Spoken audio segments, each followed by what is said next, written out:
যে গানটা গাইবো এই গানটা একটি বাংলা গান এবং এই বাংলা গানটি আর ডি বর্মন স্যারের সুরে আর ডি বর্মন স্যার এবং আশাজির গাওয়া একটি গান, খুব পছন্দের একটি গান। এবং এই গানটা যখন গাই অনেক কিছু মনে পড়ে যায়, কারণ এই গানটি আমি যখন 2018-19 সালে সারেগামাপাতে ছিলাম সেই টাইমে ফাইনালে এই গানটি আমি গেয়েছিলাম।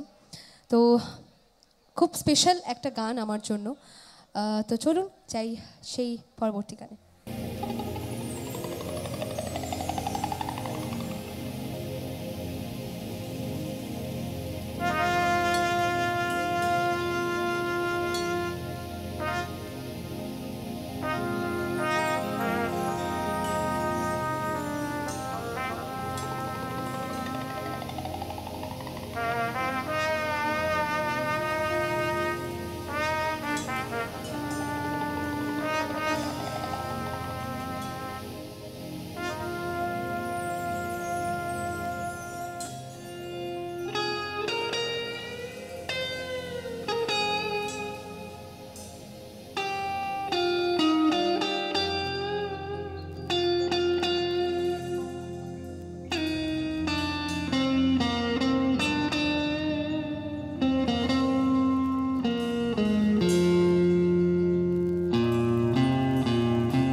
कहाँ था तू